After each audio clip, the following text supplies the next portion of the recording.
harga paling tinggi yaitu 14 juta dolar untuk siapapun yang bisa membunuhnya. Bayangkan, hanya seorang diri, tak ada bantuan dan akses kemanapun, semua pihak mengejar dia. Bukan polisi, pemerintah, atau mafia, tetapi para ahli membunuh dan orang-orang yang sangat kuat, bahkan mengendalikan pemerintahan itu sendiri. Tak ingin anjingnya menjadi korban, John Wick pun memutuskan untuk menitipkannya ke Continental agar si anjing bisa aman. John Wick sendiri dengan cepat pergi ke perpustakaan yang dimana dia menyimpan sesuatu yang sangat penting di sana, yaitu sebuah medali dan kalung salib yang akan membantunya nanti. Tak lama muncullah seorang asasin berbadan tinggi besar di mana dia ingin segera membunuh John Wick meski dia sadar bahwa waktunya belum dimulai, tetapi karena tak ingin melewatkan kesempatan, asasin itu pun langsung menyerang John Wick dan terjadilah perkelahian menarik di mana kita akan melihat kemampuan John Wick yang ternyata tidak hanya bisa membunuh dengan sebatang pensil 2B, tetapi juga bisa membunuh menggunakan sebuah buku. Ingat, sebuah buku loh, sehingga bisa disimpulkan bahwa jangan menilai sebuah sampul dari bukunya.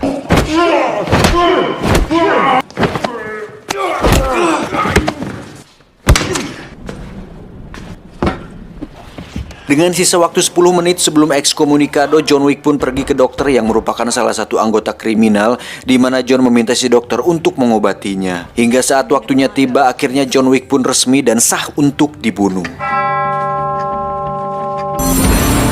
John Wick, 14 million. Open contract is now in effect.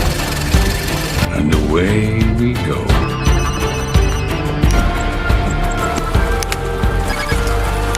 Setelah lukanya dijahit, John pun dengan cepat lari kembali di mana dia menuju ke sebuah museum senjata api yang mana di situ ada beberapa asasin lain yang melihatnya. Dan lagi-lagi kita akan diperlihatkan betapa kuatnya tekad seorang John Wick di mana dia merakit ulang sebuah pistol tua agar bisa digunakan kembali dengan normal. Coba kalau Anda di posisi dia, mungkin sudah panik. Aduh ya ampun, gimana ini? Tidak, aku gak mau modar dulu. Halah, cemen. Contoh dong John Wick masih bisa fokus dalam posisi terjepit. Anda hanya terjepit, hanya enak aja di dalam keadaan terjepit. Siapa anjing? Saat para asasin datang, John Wick pun langsung melepaskan tembakannya. Kemudian dilanjutkan dengan pertarungan jarak dekat di mana John Wick memanfaatkan senjata yang ada di museum hingga bisa membantai seluruh para asasin tersebut dengan sangat amat membrutalkan. Anjir, makin parah sih di film ini.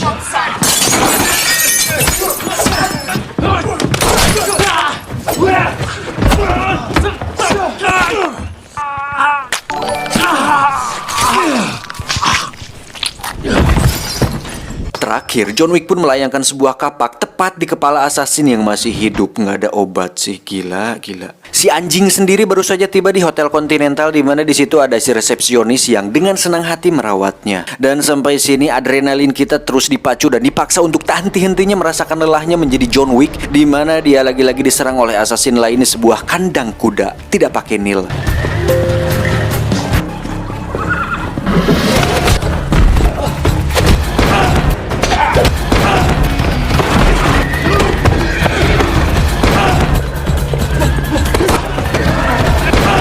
Setelah berhasil mengalahkan mereka, John Wick pun segera kabur dengan menaiki kuda, di mana si John lagi-lagi dikejar oleh dua asasin bermotor yang justru tewas bukan karena laka lantas.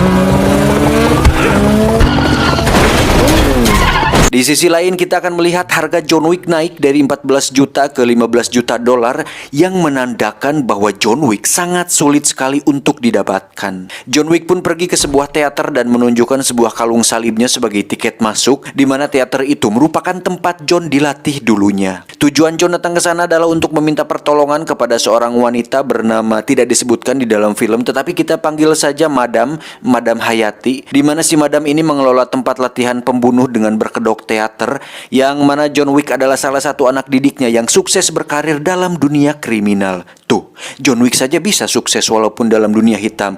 Lah Anda dan saya juga yang hanya lulusan SMA bisa nggak berprestasi? Jangan hanya hidup dari uang orang tua saja, apalagi uang rakyat. Wow. Awalnya si Madam pun keberatan memberikan pertolongan kepada John Wick karena seperti yang kita tahu, jika si Madam membantu John Wick itu sama saja melawan aturan dari High Table yang sanksinya sudah pasti sangat berat. Tetapi karena John alias John Aris sudah dianggap sebagai anaknya sendiri, si Madam pun akhirnya memberikan dia pertolongan untuk bisa pergi ke luar negeri. Sebenarnya bukan karena dianggap anak sendiri sih, tapi ada sebuah kesepakatan bahwa si Madam wajib memberikan pertolongan yang hampir sama seperti aturan segel perjanjian di film John Wick 2 kemarin, di mana kalung salib itu berfungsi sebagai perjanjian bahwa setelah ini hutang si Madam kepada John Wick sudah lunas. Sama seperti sebuah tiket yang dirobek, John Wick pun harus dicap dengan besi panas sebagai tanda bahwa tiketnya sudah hangus dan tidak bisa lagi dipakai. You can never come home again. That's redundant. Adegan berpindah ke kontinental di mana kita akan melihat karakter baru bernama The Adjudicator, di mana wanita ini merupakan utusan langsung dari High Table dan bertugas sebagai hakim lapangan untuk mengusut kasus John Wick. Alhasil, Winston sang pemilik hotel kontinental pun terkena getahnya, di mana dia dipecat sebagai manajer di sana dan diberikan waktu 7 hari untuk merapihkan semua laporannya. Karena ternyata Winston ketahuan membantu John Wick saat dirinya tidak langsung membunuh John Wick ketika di taman dan malah memberinya waktu 1 jam untuk kabur. You have 7 days. Enjoy your stay at the Continental. Selanjutnya, The Adjudicator pun mendatangi Boiri yang bernasib sama seperti Winston, di mana dia dipecat dari kepemimpinannya sebagai Raja Pengemis dan diberikan waktu 7 hari untuk masa pergantian. Namun Boiri yang congkak nampak tak terima dengan itu, tetapi dia tidak punya pilihan lain karena jika melawan The Adjudicator, sama saja dia melawan High Table. I am the Bowery! You have 7 days. John Wick sendiri terlihat sudah berada di Mesir, di mana dia bertujuan untuk menemui seorang teman lama yang merupakan manajer The Continental cabang Mesir. Ketika berjalan di lorong gelap, John Wick pun sempat diserang oleh beberapa assassin di sana, namun berhasil dihentikan oleh ajudan si manajer yang memintanya untuk bertemu dengan si manajer. Setelah masuk ruangannya, John pun sudah disambut oleh 2 ekor anjing galak dan tak lama muncullah sang manajer yang ternyata seorang wanita cantik bernama Sofia, tapi tidak pakai lacuba. John Wick pun langsung menunjukkan segelnya, di mana si Sofia ini ternyata pernah ditolong oleh John Wick dulu saat ingin agar anaknya bisa aman, sehingga John datang kembali untuk meminta pertolongan balik kepadanya. Sama seperti Madam Hayati yang enggan menolong John Wick yang statusnya sudah ekskomunikado, Sofia pun menolak memberi John pertolongan. Ya, secara logika mana ada orang yang menolongin seorang buronan, tetapi karena Sofia teringat akan Sumpah Pemuda dan memiliki rasa empati yang tinggi, dia pun akhirnya bersedia untuk menolong John Wick. John Wick sendiri hanya meminta tolong Sofia untuk membawanya kepada seorang pria yang merupakan bawahan langsung The High Table untuk meminta saran kepadanya. We leave in 10 minutes. Di sisi lain, kita akan melihat si Adjudicator sedang menemui seorang penjual sushi tanpa susanti, di mana si penjual sushi itu adalah assassin yang khusus bekerja untuk The High Table. Beliau bernama Zero. Dan di belakang ada siapa? Coba tebak? Iya, akhirnya kita bisa melihat Kang Medog alias Yayan Ruhian dan Kang Cecep Arif Rahman berada tepat di belakang yang merupakan anak buah dari si Zero ini. The Adjudicator pun menugaskan Zero dan kedua anak buahnya untuk memberi pelajaran kepada para pengkhianat alias orang-orang yang sudah memberi pertolongan kepada John Wick sebagai peringatan bahwa High Table tidak main-main dengan aturannya. I have served. I will be of service. Dimulai dengan mendatangi teater Madam Hayati, di mana Kang Yayan dan Kang Cecep membantai semua anak buah si Madam sampai tak tersisa. Tak lama muncullah si Adjudicator untuk menginformasikan bahwa sebagai hukuman atas menolong John Wick, si Madam pun harus memberikan darahnya dengan cara mengulurkan kedua tangannya lalu ditusuk oleh pedang dan selesai. Sementara itu kita akan melihat John Wick yang sedang dibawa oleh Sofia untuk menemui salah satu bawahan langsung dari High Table, di mana John Wick ingin bertemu langsung dengan pemimpin The High Table dengan tujuan untuk meminta kembali keanggotaannya dan berdamai dengan mereka. Lah, kok malah ngajak damai, nggak seru atuh. Tapi no, John Wick ternyata punya rencana lain. Kita lihat nanti. Pria tersebut pun mengatakan bahwa para tetua High Table tidak bisa ditemukan karena merekalah yang akan menemukanmu. Caranya dengan berjalan di gurun pasir yang tandus dan harus sendirian tentunya, kemudian tidak boleh membawa air, cemilan, Coca-Cola, Silver Queen, Kinder Joy atau apapun itu. John Wick harus terus berjalan sampai dirinya sekarat. Barulah dia bisa melihat langsung tetua dari High Table. Itu pun kalau John Wick tidak keburu mati kehausan. Thank you, sir. Hingga saat Sofia dan John akan pergi, pria tersebut pun meminta satu tumbal sebagai ganti atas informasi tersebut, di mana dia langsung membunuh satu anjingnya tanpa konfirmasi terlebih dahulu. Sontak hal tersebut membuat Sofia shock, dan lagi-lagi hanya karena seekor anjing, Sofia pun membrutal sama seperti saat John Wick kehilangan anjingnya. Gara-gara si anjing memang. Dari situ mereka berdua pun terlibat baku tembak dengan anak buah si pria dan sudah pasti bisa menang dan lolos dari sana.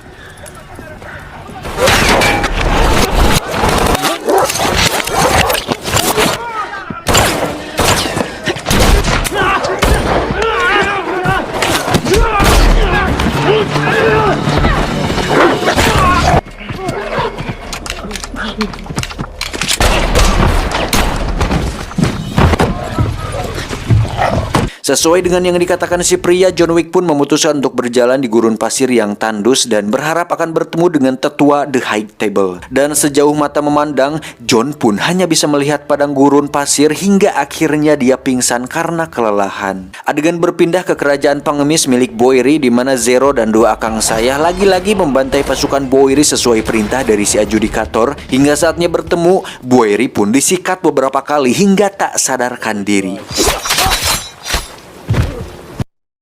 Adegan kembali berpindah ke John Wick yang akhirnya berhasil ditemukan oleh The High Table untuk kemudian dibawa menghadap langsung kepada The Elder yang merupakan salah satu petinggi The High Table. Anjir, akhirnya kita bisa melihat nih bebenguknya si The High Table ini. Tak banyak basa-basi, John Wick pun memohon kepada The Elder untuk mengembalikan keanggotaannya dan melepaskan status ekskomunikadonya. The Elder pun menjawab, "Boleh saja, asal kamu harus membunuh Winston karena telah melakukan pelanggaran saat menolong kamu."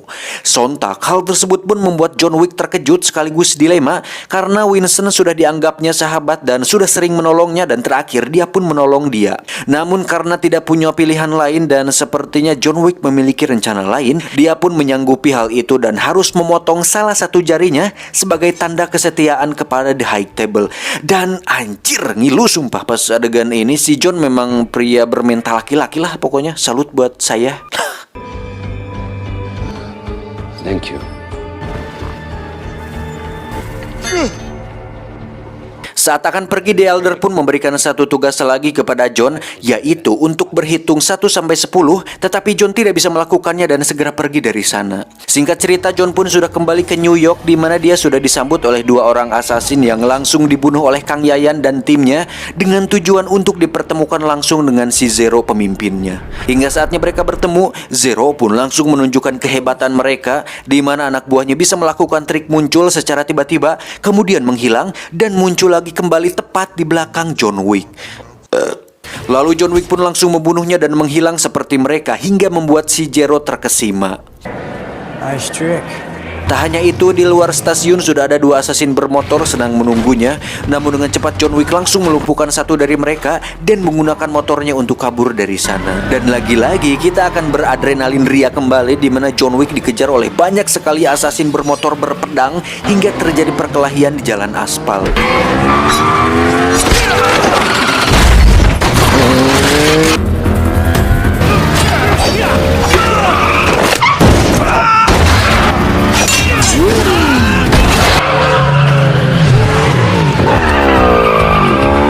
Saat sampai di Continental, Zero pun sedikit lagi bisa membunuh John Wick, tetapi dicegah oleh si resepsionis yang melarangnya membunuh di area tersebut. Untuk itu John Wick pun masuk ke dalam Continental disusul dengan si Zero yang ikut duduk tepat di sampingnya, yang ternyata adalah penggemar berat dari sang legenda.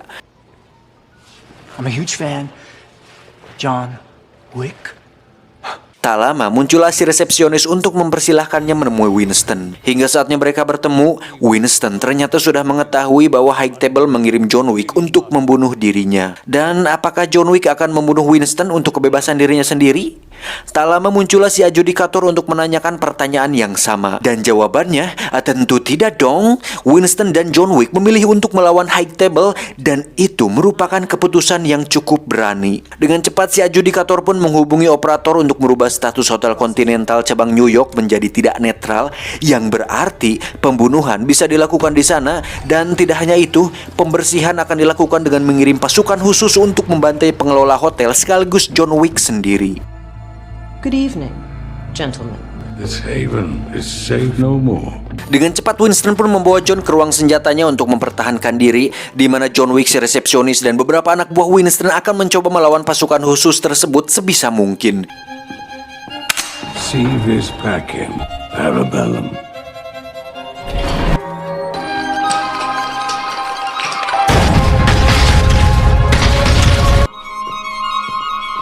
Hingga saatnya tiba, ternyata pasukan High Table memakai baju pelindung yang tahan peluru, hingga John Wick dan resepsionis kesulitan membunuh mereka.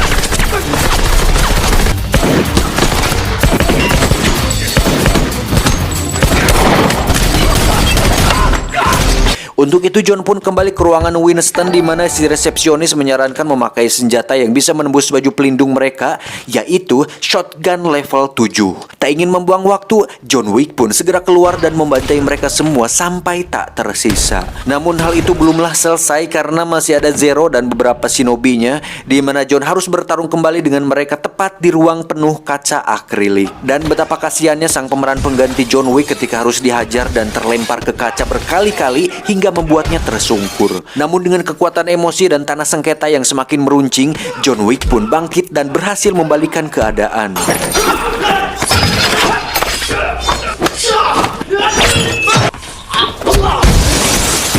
Setelah berhasil di lantai 1, John Wick pun naik ke lantai 2, di mana di situ sudah ada Kang Yayan dan Kang Cecep yang siap untuk menghajarnya kembali. Dan here we go, akhirnya akang-akang saya bertarung dengan The John Wick. Dengan senjata tradisional asal Minangkabau yaitu Krambit, Kang Yayan dan Kang Cecep pun melakukan kombinasi serangan yang membuat John Wick tersungkur.